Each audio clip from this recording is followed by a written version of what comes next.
바로 지금 당신의 이어폰 볼륨을 낮춰야 하는 세 가지 이유, 이 볼륨을 낮춰라 책에 대해서 한번 이야기를 해보도록 하겠습니다. 여러분들 대중교통을 타시거나 어디를 이동하실 때 이어폰을 많이 착용하시나요? 그리고 이어폰을 쓰신다면 어떠한 이어폰을 쓰시나요? 그러니까 저의 경우에는 이어폰을 노이즈 캔슬링 제품을 20살 때부터 썼는데요. 저는 이 전과 후가 엄청나게 극명하게 나뉠 정도로 이 소음에 대해서 이 노이즈 캔슬링 제품이 정말 많은 영향을 주었습니다. 예로 이 지하철 소리들이 진짜 그렇게 크다라는 걸 생각을 못 했거든요. 근데 이걸 쓰고 나서 지하철 소리나 대중교통의 소리가 너무 시끄럽다라는 걸 느껴서 그때부터 약간 귀마개처럼도 쓰고 있었습니다. 근데 이 저자는 귀를 이 소음으로부터 보호를 할 필요가 있다라고 이야기를 하는데요. 거기에 대해서 총 세 가지에 대해서 이야기를 해보도록 하겠습니다. 그리고 이 책 읽으면서 새롭게 알게 된 지식 또 세 가지, 이렇게 총 6가지를 한번 알려드리도록 하겠습니다. 일단 첫 번째, 귀의 청력은 재생이 불가능하다. 참고로 이 갓난아기 뇌는 이미 완전히 자라서 성인 뇌와 같은 크기이며 우리의 신체가 끊임없이 다시 채워넣는 미래나 후각 수용체와 달리 가장 연약한 이 부분은 재생이 되지 않는다. 약간 이빨 같은 거죠. 전리에서 영구치로 바뀌는 게 어릴 때부터 이미 되게 귀라고 생각하면 좀 더 편할 것 같아요. 그리고 청각장애는 우리가 생각하는 것보다 더 많은 영향을 끼친다. 잘 듣지 못한다는 건 피곤한 일이다. 예를 들어 어떤 사람이 말하려고 하는 게 잘 들리지 않아서 뭐라고? 막 이렇게 하면서 계속 말하면 피곤하잖아요. 약간 그런 거. 예를 들어 눈을 감고 있더라도 사람들이 이야기하는 거에 대해서 들으면서 약간 의사소통을 할 수 있는데 만약에 보이기만 하고 들리지 않는다면 이 입모양을 보고 파악하는 것도 어려울 뿐더러 그걸 이해하기 위해서 계속 힘을 쓰다 보면 정신적으로나 신체적으로 에너지를 되게 많이 소요된다고 해요. 뭐 헬렌 켈러가 이제 인용구에서 시각장애는 사물에게서 사람을 떼어놓고 청각장애는 사람에게서 사람을 떼어놓는다고 약간 했던 말이 있는데요. 약간 이런 거를 보면은 좀 청각장애도 생각보다 좀 심각하게 좀 봐야 될 것 같습니다. 그리고 세 번째, 안경처럼 보청기가 청각을 교정해 준다고 생각하면 오산이다.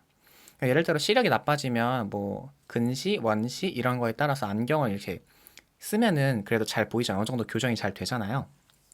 근데 보청기는 그런 느낌이 아니라고 합니다. 보청기는 안경처럼 이렇게 끼면은 바로 끝나는 게 아니라 이 보청기가 결국은 소리를 약간 증폭시켜 준다라고 하는데요. 그러니까 실제로 그 소리를 알아야지만 그거를 소리를 키웠을 때 이거를 알아듣는 거지. 그 전에 예를 들어 그 전에 어떠한 음을 몰랐을 때 이 보청기가 그렇게 해줄 때는 이걸 잘 듣지 못한다고 합니다. 그러니까 그거를 뭐 보청기는 지금 듣는 희미한 소리를 키워줄 수 있지만 당신을 로큰롤을 알기 전, 그러니까 어떤 음악을 알기 전, 뭐 사람으로 바꿔줄 수는 없다라고 이야기를 합니다. 그리고 네 번째, 수화법은 실제 언어라는 거를 신경에서 찾을 수 있다고 합니다. 그러니까 만약에 뭐 뇌에 손상을 입으면은 그냥 간단한 수신호 정도까지는 할 수 있는데 수화로 의사소통 생각을 하고 그거를 의사소통을 할 수 있는 능력은 그 실제로 그 언어 좌뇌에 손상을 입은 청각장애인들은 할 수 없다고 합니다. 그리고 다섯 번째, 사람들은 말을 이해하는데 청각은 시각체계와 상호작용을 한다. 이거에 대해서 그러니까 마스크, 요즘 코로나 시국으로 마스크를 쓰고 있음으로 인해서 사람들이 이 입모양이 보이지 않게 되면서 이 청각장애인 분들이 이제 되게 의사소통이 엄청 힘들어졌다고 해요. 그래서 그런 거에 대안으로 마스크 안에 투명하게 그래서 입모양이 보일 수 있게 이렇게 만들기도 했었습니다. 이게 연구 결과로 보면은 이제 청력이 좋은 사람들도 이 시각 체계를 많이 도움을 얻는다고 해요. 그래서 만약에 실제로 마스크를 끼고 의사소통을 하다 보면 그래서 평소보다 좀 더 잘 안 들리거나 막 이런 거를 좀 많이 경험을 했을 수 있을 것 같아요. 저는 많이 경험을 했었는데 이 청각 체계는 놀라울 정도로 시각 체계와 상호작용을 하면서 특정 상황에서 우리의 뇌는 시각을 통해 얻은 정보를 청각을 통해 얻은 정보보다 우선한다 라고 합니다.